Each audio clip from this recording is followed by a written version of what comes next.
بونسوار ميزامي كومون تاليفو. مساء الخير عليكم أصدقائي وصديقات طلاب الصف الثالث الثانوي. هناخد النهارده آخر جزء عندي في الدرس الثالث اللي هو بيتكلم عن الإبليجاسيون. اكسبريمي لوبليجاسيون يعني التعبير عن الإلزام. إيه هو الإلزام؟ الإلزام هو النصيحة واجبة الحدوث. تمام؟ الإلزام عندي نوعين، إلزام داخلي وإلزام خارجي. يعني إيه داخلي وخارجي بقى؟ داخلي يعني أنا بلزم الناس إن أنا أعمل حاجة دي. خارجي إن أنا بألزم حد قدامي أو بنصحه إن هو يعمل كذا. دكار. نبدأ نشوف. هو جاب لي الإلزام. أول حاجة إن أنا هعرف أعبر عن الإلزام عن طريق أول حاجة اداها لي فيرب اسمه ديفوار. ديفوار يعني يجب، زي شوت بالإنجليزي كده.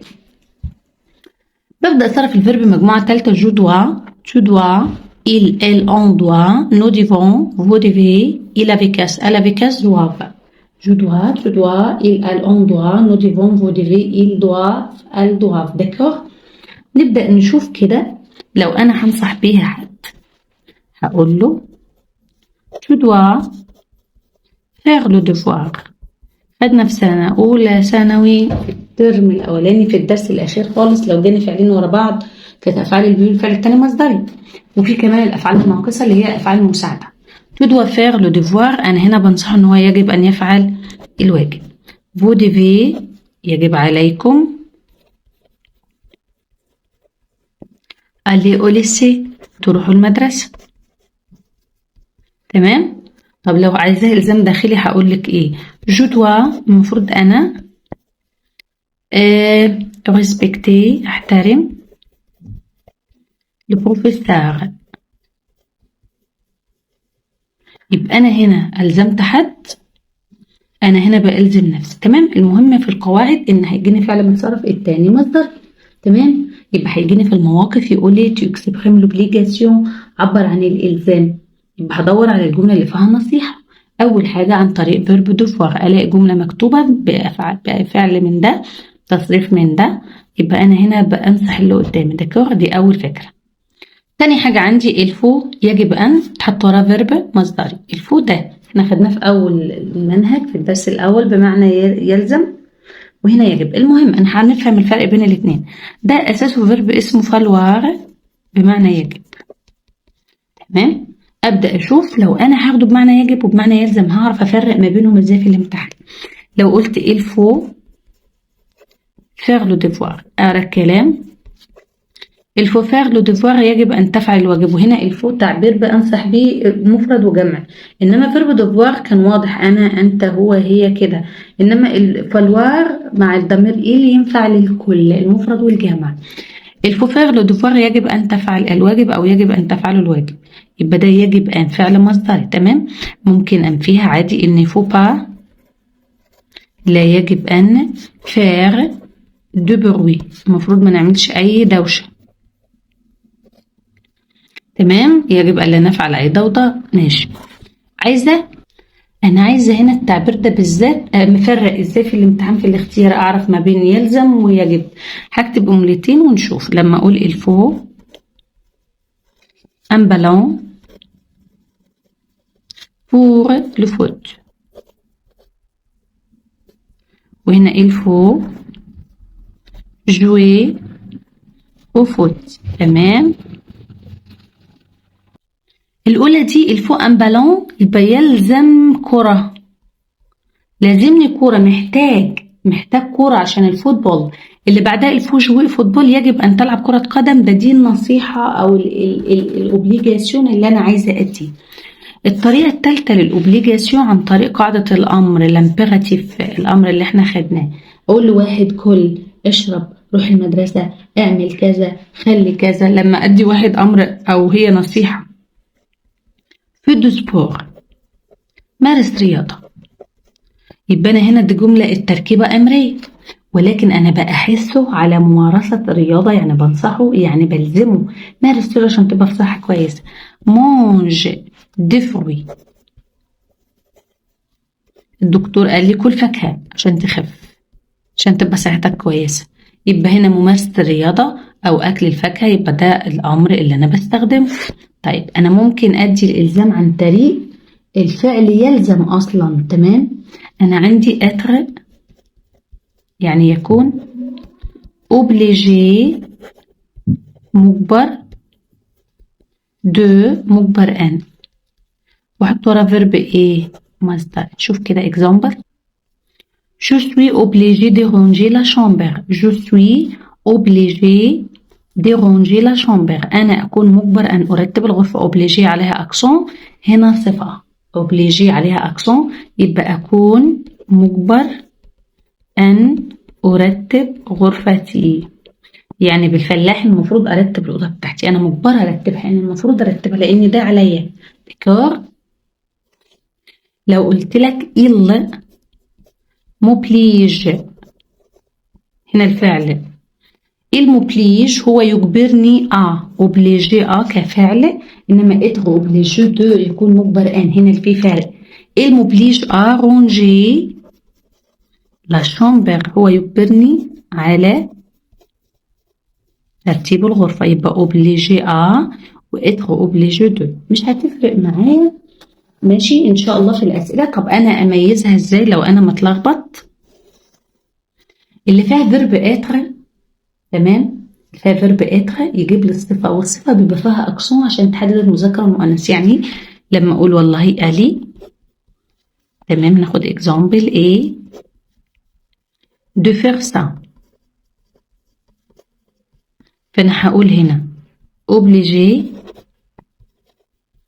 ولا obligé ولا oblige مثلا. يعني أنا أول ما ألاقي فيرب être أدور على المذكر. oblige كده نو ده فعل، oblige دي فيها التأنيث، يبقى oblige الأولى علي يكون مجبر أن يفعل هذا. طيب يبقى الفعل ما فيهوش أكسونات أصلا، تمام. يبقى لو قلت هنا ندى ألي دو جوي، لا تكبر عن اللي نلعب هناك، فأنا هقول obligé ولا oblige ولا obligé.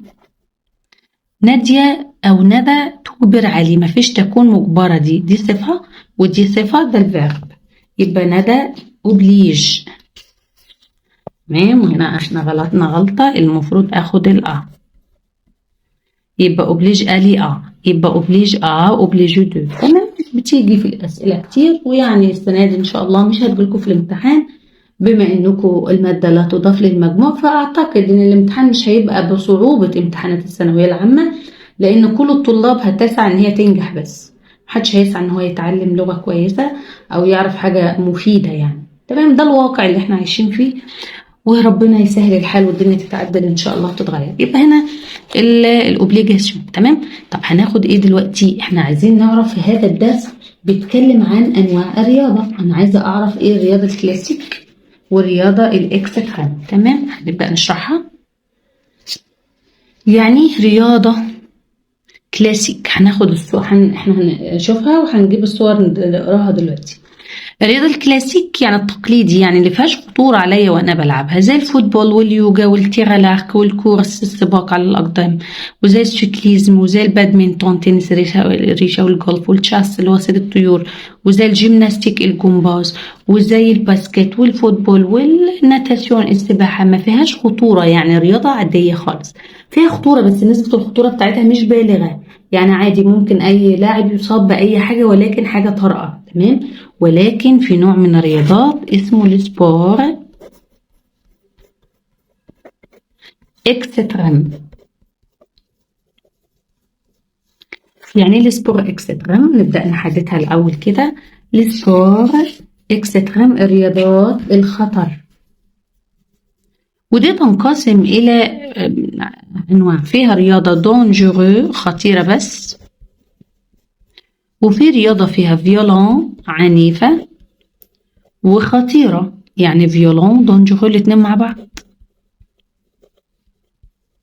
في فرق، تمام. نبدأ نشوف. عندي لا بوكس الملاكمة اكزامبل بتبقى فيولون فيها عنف، يعني فيها رياضات بيسموها رياضات الكومبا العراق، ودونجورو خطرة، والسكي بيبقى خطير بس، تمام. يبقى مثلا عندي رياضات الكومبا، كومبا يعني العراق، اللي فيها ايه؟ زي البوكس وزي اللوت اللي هي المصارعة، تمام، الملاكمة، وعندي كمان الكاراتيه. الرياضات دي تتميز انها فيولون، فيها عنف ثم خطورة، يعني الاتنين. دكار ماشي. يبقى أنا اتفقنا لازم افهم الحتة دي لان ممكن يسألني عليها في المواقف، فانا اكون مميزة ما بين ده وده. الرياضات الخطرة بتحتاج on a besoin يعني نحتاج ل entraîneur moniteur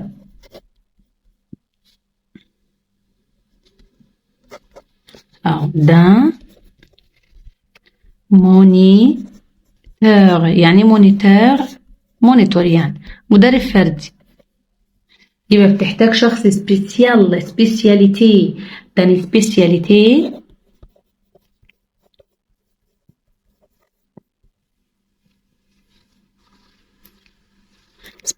يعني ايه؟ شخص مختص. شخص مختص باللعبة دي، يعني واحد هيدربني عليها فقط لا غير. تمام. يبقى الرياضات الكلاسيك رياضات عادية خالص فيهاش خطورة، ورياضات الاكستريم خطر عليا وانا بمارسها فيها نسبة خطورة بالغة ممكن تؤدي بحياتي الى الموت. تمام. طيب هو ممكن يسألني يقولي ليه بتحب رياضات الخطر وليه ما بتحبش رياضات الخطر، وعاوز يعرف الاسباب اللي يخليني احب دي وما احبش دي. تمام. ليه بقى انا احب الرياضات الخطرة وليه ما احبش الرياضات الخطرة، وليه احب الرياضات العنيفة وليه ما احبش الرياضات العنيفة؟ انا عاوز اعرف الاسباب. هنبدأ نشوف كده، نكتبها هنا عشان دي اللي هتساعدني ان شاء الله نحل كتير. لو انا بقول لك انت ليه بتحب الرياضات الخطرة او ليه اخترت اللعبة دي، فانا مثلا هدي امثلة: جيم لي سبور اكستريم. بحب الرياضات الخطرة ليه؟ بور شيرشي دي سونساسيون نوفال، ابحث عن مشاعر جديدة، يعني احساس جديد، سسبنس بقى، وعايز احس باحساس جديد وطاقة وحاجة مختلفة. ليه؟ هنا هنحط مع الجملة دي كار، لان ils sont motivants، لان الرياضات الخطرة دي محفزة، يعني بتحفزني ان انا اتسلق الجبل، اغطس تحت المية، انزل بالباراشوت، حاجات دي. بور لكي ديكوفرير دو نوفو ليو، اكتشف اماكن جديدة. بور افوار ان بو دادرينالين، عشان احصل على القليل من الاحساس الادرينالين جسمي بيفرزه في حالات التشويق والاثارة. تمام. يبقى دي الحاجات اللي تخليني ما احب الرياضة دي. طب ليه ما احبش الرياضة دي؟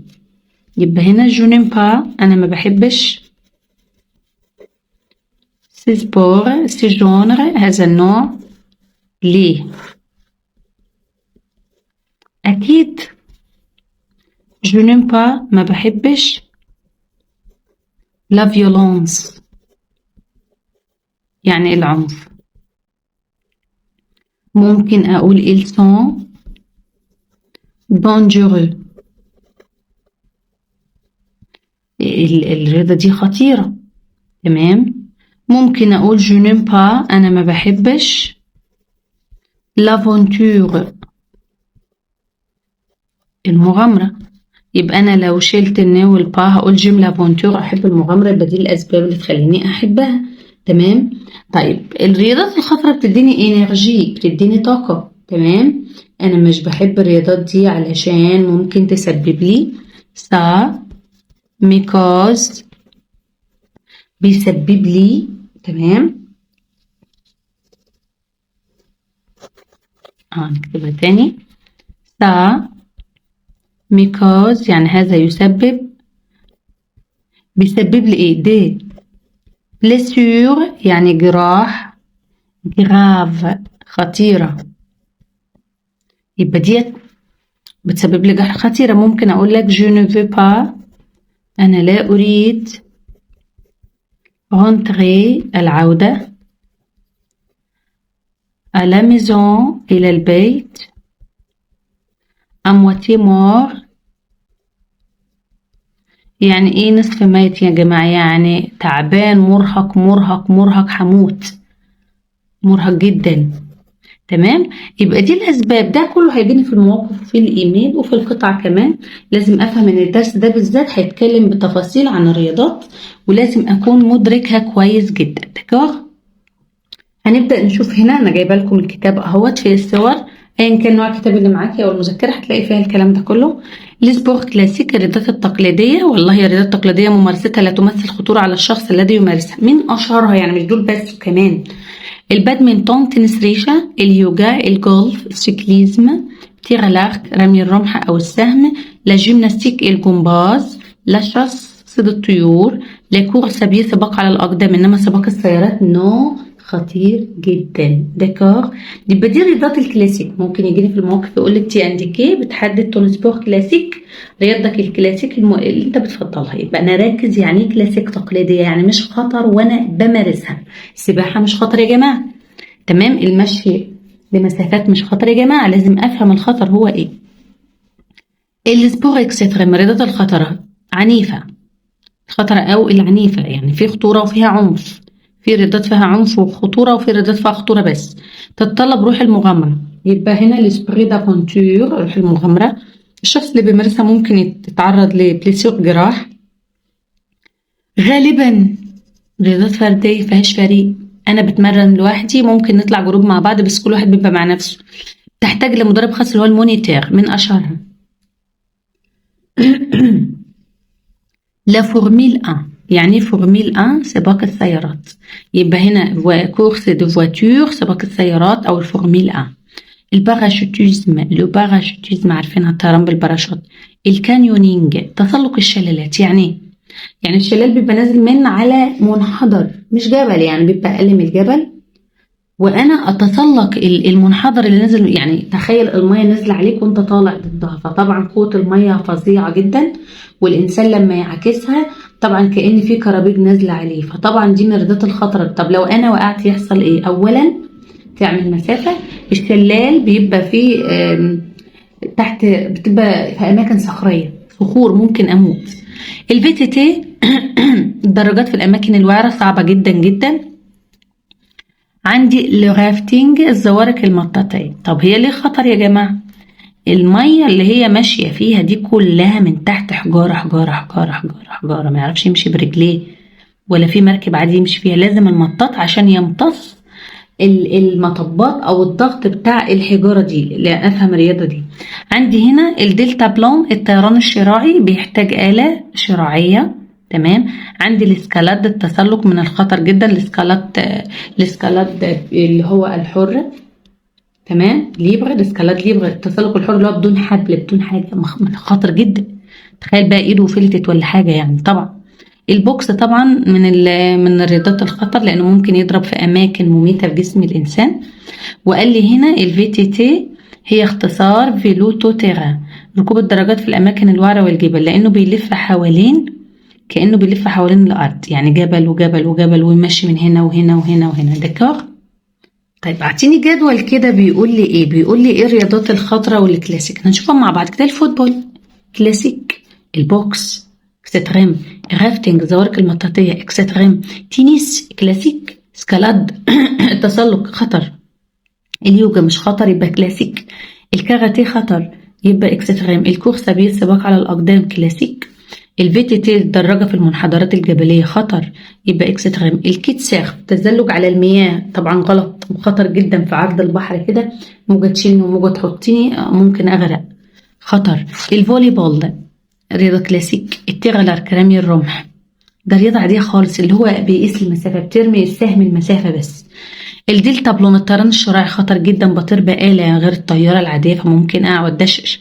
لا جيمناستيك الجمباز رياضة عادية جدا لطيفة خالص. البيتونك الكرة الحديدية من أسهل الرياضات، اللي هو بيحدف الكرة بيقيس قوة الذراع، رياضة كلاسيك. الكانيونينج تسلق الشلالات من أخطر الرياضات، يبقى أنا هصنفهم هنا رياضات الكلاسيك ورياضات الإكستريم. ده تمرين علشان أعرف الفرق، جايب لي رياضات موجودة هنا ورياضات في أول الدرس. كده الدرس بتاعنا ده شوفي دي خلصنا كقواعد وكل حاجة فيه. محتاج مني إن أنا أحفظ بس الكلمات ثم أبدأ أحل فيه. هقرأ لكم الكلمات كده. أن سبور كلاسيك، أن سبور إكستريم، أن مونيتور، أن كونسير حفل موسيقي، أن أفي، أن أوتور مؤلف، ديز إكستري مقتطفات، يعني ممكن يجيب لي إيميل أو يجيب لي مثلا الوثيقة يقول لي سي دو كومون إكستري دو مأخوذة من، ايميل ولا من جورنال ولا من ليفر مثلا. فورم منتدى بيكون على النت. كونكور مسابقة هي فيها اس ولكن مفرد. ايفور مجهود. الرياضات اللي بتحتاج مجهود هي الرياضات الاكستريم. ريسك الرياضات اللي فيها خطر الرياضات الاكستريم. سلوغان شعار ممكن يقول لي اعمل شعار للرياضة اللي هي النصائح اللي احنا قلناها قبل كده. كاسك خوذة الرياضة اللي بتحتاج مني خوذة اللي هو الفي تي تي ولا السيكليزم. بس السيكليزم رياضة عادية مش خطر والفي تي تي خطر لأن السيكليزم بتكون في الشوارع بتاعة المدينة عادي. بارابلوي مظلة المطر أو الشمسية. جونغ يعني نوع. ميساج رسالة. نيفو مستوى. كور الجسم الرياضة بشكل عام مفيدة للجسم الرياضات البسيطة. دوماج خسارة. بلوزون سترة قصيرة أو جاكيت. ديكور قال لي المونيتور مدرب هنا يعلم بعض الأنشطة باصطحاب اللاعب خلال ممارسة الرياضة مثل السكي يعني رياضة فردية. ايميسيون برنامج. اون فوا مرة. ان داي فكرة. طبعا فوا يعني ايه جالي ليه. في ناس هتقول لك في القطع انا بمارس الرياضة دي مرة واحدة في الشهر مرتين في السنة وهكذا. اي داي فكرة. ايماج صورة. ادرينالين ده هرمون الغدة الكظرية بتفرزه لمواكبة زيادة معدل ضربات القلب للتعرض للخطر. ان افونتور مغامرة. برياضة الخطر محتاجة افونتور. ان كورس سباق نوعين على الأقدام في الدراجة على الدراجة في السيارة. ان مواتيه منتصف. هنا مودراتريس مديرة الجروب أو الأدمن. بيست كلاب لممشى دراجات دي عايزة السيكليزم الرياضة العادية. بروبوزيسيون اقتراح. سونساسيون يبقى الناس اللي بتمارس الرياضة الخطرة محتاجة سونساسيون نوفال. سورتي نزهة فول جمهور نوت درجة. اوبينيون طبعا هيجيني يقولي ليه مش بنمارس الرياضة الخطرة دي في المدارس. المدرس ما يقدرش يراقب كل التلاميذ في نفس الوقت عايزة أماكن واسعة حرة. opinion activity autorisation إذن أو تصريح. تمام أطلب من بابا إذن للخروج و نشوف الأفعال كده. changer طيب يبقى الناس هتمارس رياضة الخطر عشان changer la routine تغير الروتين. supporter يدعم. découvrir يدعم يعني يؤيد يعني يحب يعني يفضل لو جاني في الموقف قالت support un sport etc. بتأيد رياضة خطر هتقولي يبقى هتدي رأيك فيها حلوة. découvrir exprimer obligé à يجبر على يبقى فعل obligé جايب الحرف الجر a. rentrer penser à se sentir vivre s'ennuyer يتضايق. طبعا أنا كمدرسة بحب دايما في وسط الطلبة ان انا اشرح الكلمات ويفهموها معايا مش مجرد ان انا اقراها كده ويحفظوها بس. فانتوا هتحفظوها دلوقتي ونبدأ نشوف الأسئلة معاها ازاي عشان شرح الكلمات كان بياخد مني حصة ان انا اشوف كل كلمة طب ممكن تجيني سؤال ازاي طب يعمل ايه طب يحطها ايه. بتفتح المواضيع جدا جدا جدا قدام الطالب وهو بيحل. accompagner يرافق او يصطحب. naviguer sur internet في ناس ما بتحبش الرياضات خالص وتحب تقعد على الانترنت. inventer يخترع يعني يقولك اخترعي شعار او اكتبي شعار. emprunter يستعير. accept يقبل خدناها. donner يعطي. escalader يتسلق من الرياضات الخطرة ده الفعل بتاعها. refuse يرفض. surveiller يراقب يبقى ليه مش بيمارسوها في المدارس لان المدرس ما يقدرش يراقب كل التلاميذ à la fois يعني هناخد كلمة à la fois في نفس الوقت ما ينفعش. sortir proposer raconter permettre يسمح. classique extrême calme أنا بحب الرياضات الكالمة زي اليوجا. violent عنيفة زي اللوت وزي البوكس وزي الكاراتيه. possible impossible مستحيل باخدها لما أقول أن أنا مش همارس الرياضة دي أو مش هروح المكان ده أرفض يعني. just injuste مبدأ أقول أن الحكم عادل الحكم ظالم. spécialisé يعني متخصص. تمام محتاجة راجل متخصص. ليبر أنا فاضي يبقى أنا بوافق. كوبي مشغول يبقى أنا مش فاضي. فاتيجي متعب برفض دعوة. فوفول موفي سيء يبقى بقول رأيي إنها وحشة. موتيفون محفز حاجة كويسة.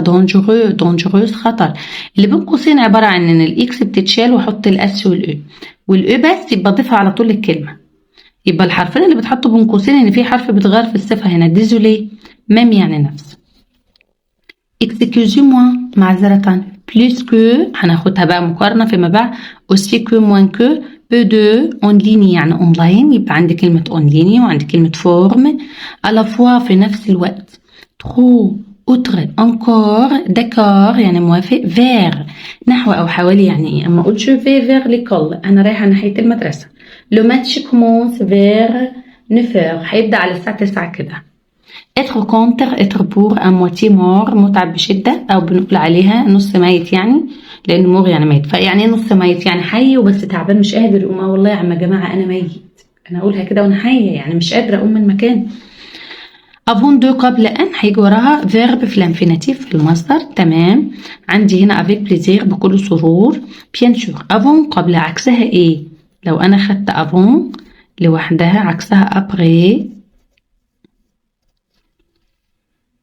يعني بعد دكار. كده احنا خدنا الكلمات بشكل سريع وقلنا الفكرة بتاعت الدرس وإن شاء الله ربنا يكرمكم ونبقى إن شاء الله نعمل إيه برضو محاضرات حل كده بس أنا عايزة ألحق أخلص المنهج عشان نلحق نحل شوية قبل الامتحان تمام. استودعكم الله إن شاء الله الذي لا تضيع ودائعه أبدا بإذن الله وربنا يكرمكم إن شاء الله. au revoir.